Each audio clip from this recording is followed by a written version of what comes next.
Hello, Mark Crossfield here, Golf Swing Weekly, fixed time, loads to do. We've got more over-the-top swingers coming at you this week. Had kind of quite a massive amount of over-the-toppers sending in their swing, so we're going to look at those. We had another guy send his swing, had a really good swing, so we're going to compare him up to someone who's maybe not so dynamic in their pelvis, legs, hip movement kind of area. We've got golf talk, we've got question of the week, loads to do, so it's a good one. Let's get stuck in.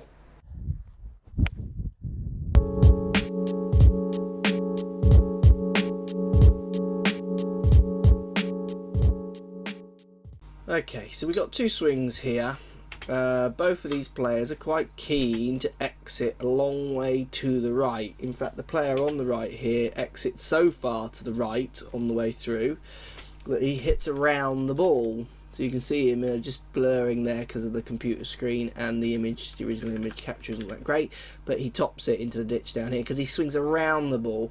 Guy on the left isn't swinging around it so much, but gets very high hands at impact, and the club's stuck out in front. So we're going to give you a drill to try and make sure you can try and get into the habit of exiting further left of that ball. So exiting more to the left, you've got to start trying to think about your swings a little bit more in the three dimensions, a little bit more that you're doing this kind of hoop swing, so your club is coming from your side, getting out to the ball and then coming back to your side. It's a little bit more intricate than that when you get right down to the fine numbers, but it's a good way of having a basic understanding. So many golfers, these two included, I mean one of them really included, are so keen on trying to hit from the inside and then rotate the face to hit the ball. If you are hitting the ball with a lot of club face rotation because your angle or your club path is so extreme, you are going to get very varied hits. Some of them, even the launch monitor people can't even understand why the ball goes where it goes. I think it's about 6% or something. And they think is actually the 6% of shots they can't identify is because of the amount of rotation of the face as it strikes the ball, they think. So look, the two guys in this swing try and hit way out to the right, hands high, hitting out to the right, around the ball, flipping over.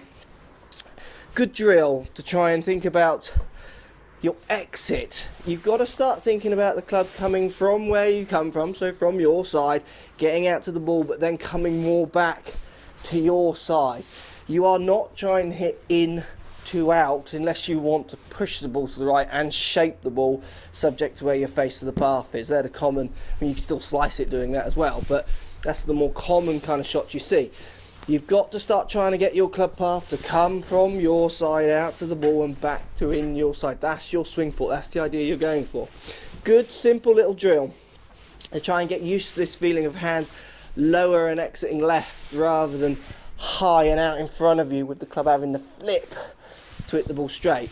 Just one hand on the club, left hand. I'm just putting my left hand over my right shoe here.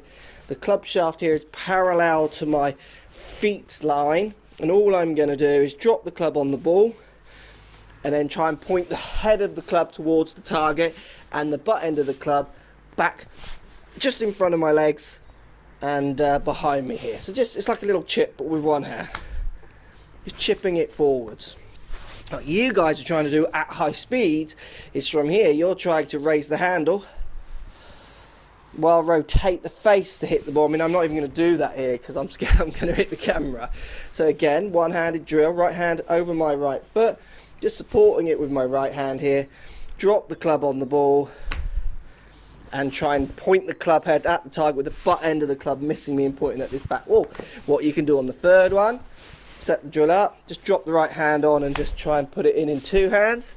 What you can do in the fourth one, put it in that position, both hands on, up and down, do a shot, a full swing, trying to feel this exit point more round to the left. I'm seeing so many golfers come to me for lessons who are desperately trying to get rid of right shots, left to right shots, and they're swinging way out to the right, and often they're actually swinging too much in to out with zero club face control, or because they're hitting so far from in to out, their strike is giving them the shape shots that they're seeing rather than so much the path and face data, because they're so off to centre with their strike that they're missing target and they're working it more, thinking they've got to hit more from the inside to stop the slice. You've got to get your heads around, like I was saying, with the hoop, trying to get the feeling of this more rounded kind of hit at the bottom, like the club is coming from your side out to the ball and then back to your side. So you're actually exiting with your hands coming more round to the left of you and then over your shoulder. But so many people are thinking more in the 2 dimensions, trying to push out towards the line, and that requires so much club face rotation to hit a straight shot. That degree of club face rotation makes striking and this direction control just really, really hard. Simple little drill, give it a go. Right foot, flip down to the ball and then post out towards the target. Get the feel of that club coming around, you'll hit better shots. So we've had a heavy week of over the top swings, downswings here. Let me show you, got 4 people who all suffer from quite heavy over the top actions.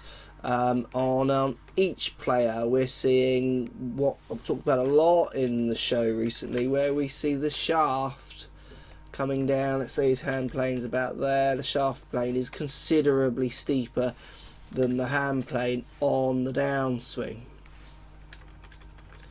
Again there, that shaft plane just getting steeper out in front too early. There's another one. Go, go, go. Right, here we go. I mean, you barely need the line on this one. I think the hand's probably about there. Shaft plane considerably steeper than the hand plane. And this guy here on the right. All got the same issues. Can't remember his hand plane. Is it there?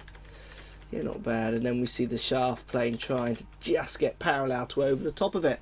We need to get the shaft plane dropping down flatter than the hand plane. Let's do this. Going to do this a lot. People aren't quite getting this still. I've done it on a lot of videos. Let's do it again. Right guys, so we've had a heavy over the top week. So the downswing club coming out to in, as people know it. Get the club getting out in front of them too early, then swinging towards themselves, or the club getting out in front of them and then they start to raise the handle to try and hit the ball, get really high hands and kind of shove it somewhere near target. Such a common fault. Done this in a lot of videos. I want to do it again because as I do it with more students, physical students who come to the studio here, you tell them the concept, they've seen the video and they still think, wow, that really, should I be moving in that way? So good little drill. We're talking hand path, shaft plane path relative to hand path. So if my hands are going to pull down on this orange stick, the shaft needs to be flatter than that hand path. We are talking about this angle. We are not talking about dropping hands down or over the top hands. We are talking about if you can control this angle on the way down, not if you can pull your hands down in a different position. To give you an idea, if I swing my club up to the top, drop my hands down, which people understand from the inside, but I raise my shaft plane to be steeper than my hand plane, this club is still going to hit across the ball. So get an alignment cane if you've got one. Just grab your club, don't worry about your grip. I'm just holding it on the bottom here. What I want you to do is just go top of your backswing and stop without thinking about it from here. As you start your downswing, as soon as you start to pull the club down towards the ball, just try and feel that you're laying the shaft back. Don't change the direction of your hands, let your hands pull down out of the ball. What happens is the shaft cane will point out in front of you on this drill. And then what happens is you get near the ball, you'll see the clubs coming from behind you, and then you can just push the club out to the ball and the shaft cane will hit my left leg here. Get the feeling of this shaft dropping, feeling like the shaft is going to want to come this way on the way down behind you. It doesn't matter if your hands come out here, as long as that shaft feels like it's going to drop behind you. That's what's going to get you getting some better numbers, some better club path numbers at that bottom part when you hit the ball. As soon as that shaft pulls down and it goes steeper than your hand plane, you are destined to fail. You are going to hit a cross, you're going to raise the handle, you're going to hit duff strikes, you're going to put curvature on the ball, you're going to get the ball moving the wrong way. So again, get your alignment canes, top of your backswing, stop. Just feel that shaft just dropping behind you as you start your hands. For lots of people, as they do this, they feel much more relaxed at the top of the backswing. They feel like they're almost just letting go of the club. What happens, that allows them to really allow the club to stay behind them for longer, but at the bottom it pushes out towards the ball. Massive, massive improvements with students I've done this with, like huge. People who swing naturally 8 across, within 2 swings of them getting the concept, you get them hitting 0 numbers on club path, and they just sometimes they even get the face closing naturally to that path straight away, and they start in draws and they're just like, whoa, I've never hit a draw. As long as you understand that concept, shaft plane flatter than the hand plane, if you can do that, you're going to hit better shots. Thanks for sending swings, guys. Hope that helps. So let's look at a few swings here. So guy on the left, great swing. Thanks for sending. Look, I got nothing to say to you. I like a lot of the positions you get into in your swing. I'd love to know your handicap. I mean, I'd love to get you on a good launch monitor and get you on my 3D K-Vest system to see exactly what the ins and outs of you're achieving. But on camera, from an iPhone camera image, this swing's just neat, guys. We can learn so much from this kid's movement or this guy's movement. Really, really good. Send me a message. Love to know your handicap and what you're about, where you play, those kind of things. Look, guy on the right. Look at the dynamics here. Let's just. I'm not trying to pick on the guy on the right here. Let's compare some dynamics. Set up for a start. A little bit narrower in the feet, and we start to see a bowing out in the right leg. Much more stable base from the guy on the left. Guy on the left, when we get to the top of the backswing, we see a good coil up against that right leg. Where the guy on the right here, we see an excess, more bowing out then of the right leg. And then this is something else. Look at the dynamic impact position differs here. A guy on the right here gets very level hipped as he hits the ball, where the guy on the left here, boom, look at that, fantastic hip drive and side bend. So he's getting his hips to rotate, but he's also getting his right pocket much lower than his left, or left much higher than his right. Really dynamic. And we start to see a lovely extension in his lower half as he pushes those hips out further. Where again, a less dynamic move here, where we see a little more straighter following through.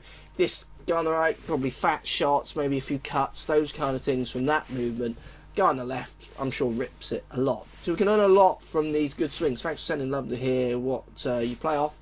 Guy on the right here definitely could do with trying to widen the stance, turn into that right side a bit more, and then see if you can get that left pocket up higher at impact rather than rotate. Feel like you're tilting your hips, side bending hips. Get your left pocket going up higher than your right into a more dynamic, aggressive impact position. Thanks for sending. Hope that helps.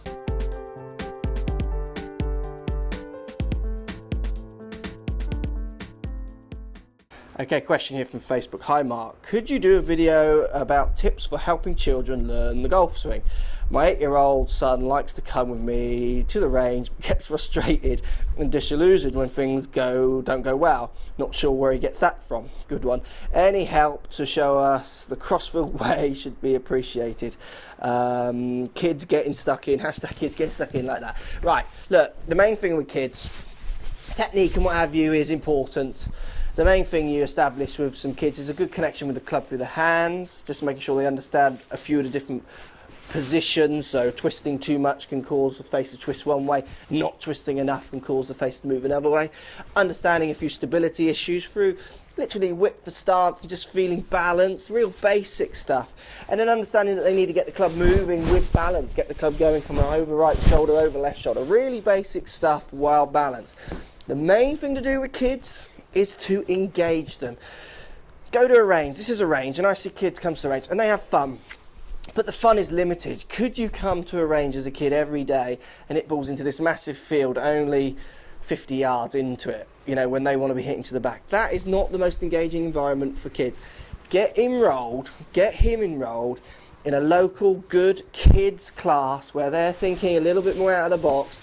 They're doing balance skills, they're doing swing exercises, they're doing fitness ideas as well. So a lot of running around, a lot of engagement, a lot of short course kind of stuff. I mean, where I played or started, I was 12 when I started, and I started on a pitch and putt course, and it was the best thing ever, because as a 12-year-old, the par 3s played almost as par 3s as the par 4s, and in my head I just made them par 4s just to make me feel like I was playing in a tournament.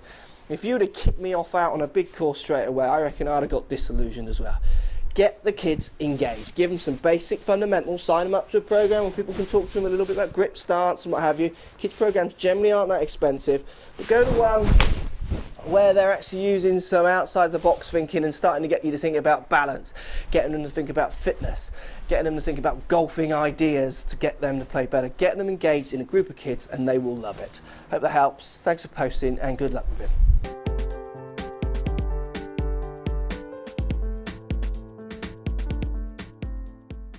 So Golf Talk this week, put it out to my Facebook fan page, head over to it and like it if you don't already. I asked them what would they like me to talk about in Golf Talk this week, and one of the guys here, hopefully it's just coming up here, this side, he said golf fitness and flexibility. Is it actually that important for golf? Well, to give you an idea, and my knowledge in this is not extensive, but it is, I guess, from the people I teach and what I see, it's absolutely massively important if you want to reach your best potential, let's say. You have to have a certain amount of flexibility, and you have to have a certain amount of strength to hit the ball the way you want to hit it if you've got high expectations of what you want to do. Now, that doesn't stop lots of other golfers I teach who you can see have limited flexibilities and limited strengths from age or physical kind of attributes or what have you. That doesn't stop their enjoyment of the game. They can quite easily control face and path just with other means, twisting wrists, turning shoulders, doing things within their limitations. You've just got to understand people's limitations to be able to do that. To give you an idea, I see the most common one which relates to this question that I see day in, day out, is I see people have a life posture. I have a life posture. My life posture tends to be a little bit, say, round-shouldered that way, so kind of quite hunched, which is where most people have their life posture. That's what I do when I sit down, when I'm at my computer, when I'm just relaxed. I won't sit there all good posture. I will slouch. But what happens if I come and play golf? I have a golf posture. So I have a distinct, different posture. I have a life posture, which is my relaxed one, but I don't bring that to golf. To golf, I have a very different posture, which is much more pert and ready, and I get my spine and my pelvis in certain angles to try and help me achieve certain movements and create certain angles to hit better shots. I see people bringing their life posture to golf. I play tennis as a hobby. Anyone who watches the videos probably heard me say, and I have a tennis posture. I have a volleying at the net posture. I have a return of serve posture. I don't bring my life posture to that skill set either. I bring my tennis posture. So you want to start thinking about fitness through posture, through angles you can hit, but you've got to start trying to relate them to your golf. A great place to do a bit of research with this, and it's a really good resource, is just research TPI Golf. So Titleist Performance Institute, lots on YouTube, and go to their website, check them out. Those guys are kind of leading the way in golf fitness, and it turns a lot of people off because lots of people maybe don't want to think about their fitness. They're just playing for fun, which is fine. That's absolutely fine, and do that. And I teach probably 70% of my people, I would argue, don't want me to give them exercises relative to fitness. They just want to hit the ball a bit straight, a bit higher and a bit further. They don't want to work that hard. They're playing once a week, once every 2 weeks. If you guys want to perform to your utmost, you want to put every kind of level of skill, or really push every level of skill that you've got for your game, then definitely search out the TPI guys. They've got some really good ideas and exercises that give you an idea of how you can improve certain ways. Certain parts of your body to improve your golf swing, and how certain parts of your body really encourage you to make good or bad swings. So in answer to your question, yes, it makes a massive difference. If you want to perform to your highest level, you've got to have a certain amount of strength, and you've got to have a certain amount of flexibility. The game demands it, because there are people out there playing with those skills and with good coordination skills and face awareness skills. So if you want to compete with those, you need to be doing the same as well. So does it affect it? Yes, massively. Does it affect it for everyone? Well, does it affect your enjoyment? To a certain extent. TPI guys will go on about the longevity of the game, trying to create less injury through better fitness for golf. Now, I'm not going to say they're wrong, because I'm pretty sure that's right, but how many people are coming to me with massive injuries through golf? Not many, to be honest. They are basically swinging within their limitations, and I think they're using that a little bit maybe as a scare tactic, to try and get you to buy their product, if you like. Not to say their product isn't very good, because it is. So golf fitness makes a massive difference if you want to perform to your highest ability. Those you recreational golfers out there, don't run off to your gym straight away. You'd be better off just making sure you grip it right to start. would be a good starting place. Hope that answers your question. Thanks for posting. What's going on here? Don't be afraid to subscribe to the channel. Also thumbs up the video, post comments. Love to hear what you guys got to say. Let's keep it social. The more we talk, the more we share, the easier this game will get for everybody. So if you want to find me on Facebook here, you can find me on Facebook. If you want to tweet me, find me on Twitter here as well. Just follow the links, all in the description. Come and join the show. Get active, get involved, get playing some better golf. Thanks for watching.